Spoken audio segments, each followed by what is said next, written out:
फरवरी 2026 सिंह राशि, नौकरी के नए आयाम स्थापित होंगे। क्या होने वाला है फरवरी माह में, जानिए और अपने भविष्य के बारे में पूरा विचार कर सकते हैं। दर्शक मित्रों, मैं पंडित राजेश दवे। फरवरी 2026 में लियो राशि वालों के लिए कौन सी सफलता मिलने वाली है और कौन सी मुसीबत में आप रहने वाले हैं। दर्शक मित्रों, फरवरी 2026 में सिंह राशि वालों के लिए ग्रह की स्थिति क्या है। आपके सामने कुंडली पड़ी है। लग्न के अंदर केतु गोचर कर रहा है, 7वें भाव में राहु गोचर करेगा, छठे घर के अंदर 4 ग्रह गोचर कर रहे हैं माह की शुरुआत के अंदर, और फिर वो 4 ग्रह माह के अंत तक 7वें भाव में आ जाएंगे। बुध है वो 3 तारीख को कुंभ राशि में आ जाएगा, शुक्र है वो 5 तारीख को कुंभ राशि में आ जाएगा, और सूर्य 12 तारीख को कुंभ राशि में प्रवेश करेगा। मंगल है वो अपनी उच्च राशि मकर राशि को छोड़कर 23 फरवरी को कुंभ राशि में प्रवेश करेगा। राहु 7वें घर में पहले से गोचर कर रहा है, 5 ग्रहों की अंत तक युति हो जाएगी, और न्याय का ग्रह शनि 8वें भाव के अंदर गोचर कर रहा है। तो चौथा, 8वां और 12वां ग्रह अशुभ माना गया है, ऐसा ज्योतिष का मत है। तो मैं आपको तारीखें कुछ बताता हूं कि फरवरी माह के अंदर कौन सी तारीख लियो राशि वालों के लिए कष्टदायक रहेगी। आपको मैं जो तारीख बता रहा हूं, इन तारीखों में आपको थोड़ा सावधान और सचेत रहना पड़ेगा, अन्यथा बना हुआ काम बिगड़ सकता है। इसलिए आपको वाणी के ऊपर संयम बरतना पड़ेगा। आपकी वाणी के कारण, आपके स्वभाव के कारण बना हुआ काम आपको बिगड़ सकता है। कौन सी तारीख चाहे तो आप नोट कर सकते हैं। 1, 2, 10, 11, 12, 19, 20 एवं 21 तारीख तथा माह की 28 फरवरी। यह तारीख लियो राशि वालों के लिए थोड़ी परेशानी भरी रहेगी। इस तारीखों में आपको अपने वाणी के ऊपर जरूर संयम बरतना पड़ेगा। आइए हम व्यापार की दृष्टि से, कार्य क्षेत्र की दृष्टि से देखते हैं। तो 10वें घर का जो मालिक शुक्र है वो 6ठे घर के अंदर गोचर कर रहा है, और फिर 5 तारीख को वो केंद्र के अंदर गोचर करेगा। तो व्यापार की दृष्टि से यह महीना कहीं न कहीं प्रगति देने वाला रहेगा। व्यापार के अंदर रुके हुए काम है वो परिपूर्ण हो जाएंगे। और दूसरा क्या होगा, आप जो काम करने के लिए प्रयत्न कर रहे थे, काम को गति बढ़ाने का कार्य कर रहे थे, उस काम को गति मिलने वाली है। उस काम को आगे बढ़कर आपको लाभ देने वाला वो काम रहेगा। नौकरी वाले जातक हैं उनके लिए नई ऊंचाई, श्रेष्ठ नौकरी और श्रेष्ठ पद और प्रतिष्ठा की प्राप्ति होने वाली है। नौकरी का आप प्रयास कर रहे थे तो आपको नौकरी मिल जाएगी। आप नौकरी कर रहे हो तो आपके आसपास में काम करने वाले छोटे अधिकारी हो चाहे बड़े अधिकारी हो, आपसे संतुष्ट रहेंगे, आपसे प्रभावित रहेंगे, और आपके काम में वो हाथ बटाएंगे और आपका प्रभाव चारों ओर फैलेगा। यानी आपको मान की प्राप्ति होगी, आपको सम्मान की प्राप्ति होगी, और आपका वाहवा पूरे अपने क्षेत्र में दिखाई पड़ेगा। इस प्रकार का योग नौकरी वाले जातकों के लिए श्रेष्ठ और उत्तम है। वित्तीय स्थिति जरूर थोड़ी मध्यम रहेगी। आपकी शुरुआत के अंदर काम की गति धीरे धीरे रहेगी, और जैसे जैसे महीना आगे चलेगा ऐसे ऐसे कार्य की गति थोड़ी अच्छी रहेगी। इसलिए शुरुआत के समय में आपकी वित्त यानी धन की स्थिति मध्यम रह सकती है, आगे जाकर वो आपके लिए अच्छी रहेगी। लेकिन इस माह आपको लेन देन बहुत कम करनी चाहिए, यानी उधार कम देना चाहिए, उधार कम लेना चाहिए। इस प्रकार का योग आपके इस माह के अंदर आपको देखने को मिलेगा। नया काम का योग आ रहा है, लेकिन आपका पार्टनर आपके साथ में विश्वासघात कर सकता है। इसलिए आपको अपना काम जो करते हो आप अपने बलबूते पे अकेले करना है, किसी को साथ में लेकर आपको नहीं करना है। साहस आपका अच्छा रहेगा, आपकी आत्मविश्वास भी परिपूर्ण रहेगा और आपका साहस और आपका आत्मविश्वास सामने वाले व्यक्ति को परास्त कर सकता है, यानी शत्रु आपके परास्त होंगे, आपके प्रतिस्पर्धी आपके मुकाबले में दौड़ नहीं पाएंगे। इसलिए आपको निरंतर आपके लिए व्यापार के लिए रास्ता इस महीने के अंदर खुला है। मेहनत आपको करनी है, परिश्रम आपको करना है, परंतु वाद विवाद से आपको बचना है। विवादित कार्य है उसकी ओर आपको ध्यान नहीं देना है, चाहे पैतृक विवाद चल रहा है, चाहे व्यापार का विवाद चल रहा है, उसके अंदर आपको मौन और शांत रहना है।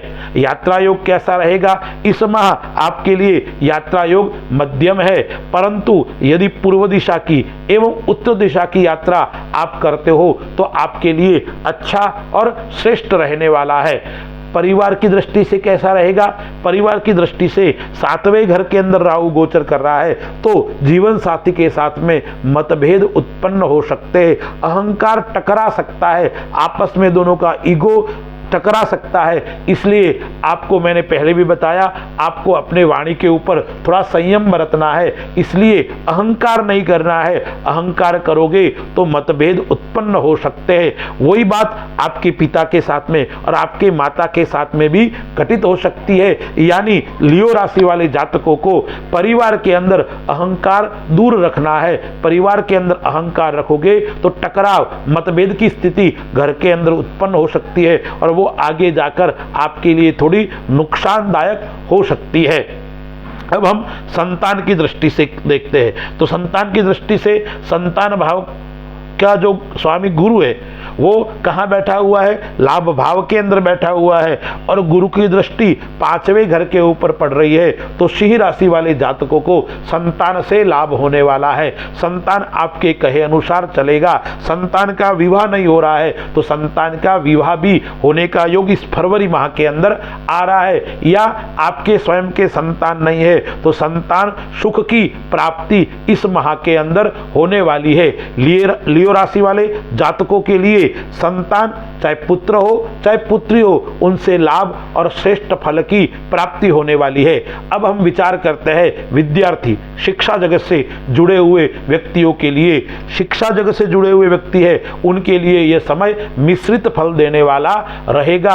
आपको प्रयास करना पड़ेगा, आपको मेहनत करनी पड़ेगी। जितना प्रयास करोगे, जितनी मेहनत करोगे, इतनी आपको सफलता की प्राप्ति होने वाली है। आप भाषा से जुड़े हुए हो, किसी भाषा के अच्छे जानकार हो या साहित्य से जुड़े हुए हो, आप कवि हो या आप अच्छे लेखक हो, ऐसे व्यक्तियों के लिए फरवरी माह के अंदर अच्छा और श्रेष्ठ फल मिलने वाला है। आपका मान बढ़ेगा, आपको सम्मान की प्राप्ति होगी और आप जिस क्षेत्र के अंदर मैंने बताए उस क्षेत्र में आप आगे बढ़ना चाहते हो तो आपके लिए श्रेष्ठ और उत्तम रहने वाला है। तो विद्यार्थियों के लिए मेहनत करनी पड़ेगी, परिश्रम करना पड़ेगा।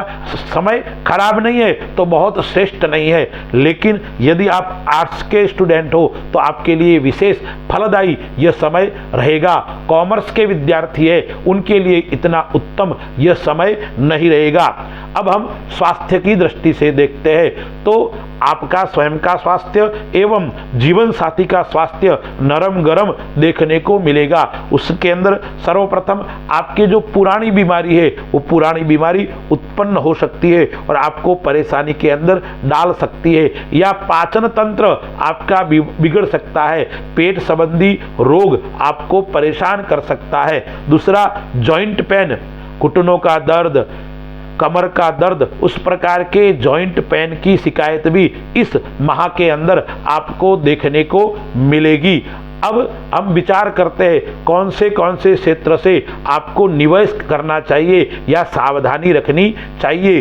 सिंह राशि वाले जातकों के लिए इस फरवरी माह के अंदर भूमि के अंदर निवेश करना चाहिए, प्रॉपर्टी के अंदर निवेश करना चाहिए, या शेयर मार्केट के अंदर भी निवेश कर सकते हैं। लेकिन वो कब कर सकते हैं? 23 तारीख से पहले आप शेयर मार्केट में निवेश करो तो आपके लिए अच्छा रहेगा। 23 तारीख के बाद में आपके लिए निवेश शेयर मार्केट के अंदर मध्यम रहेगा।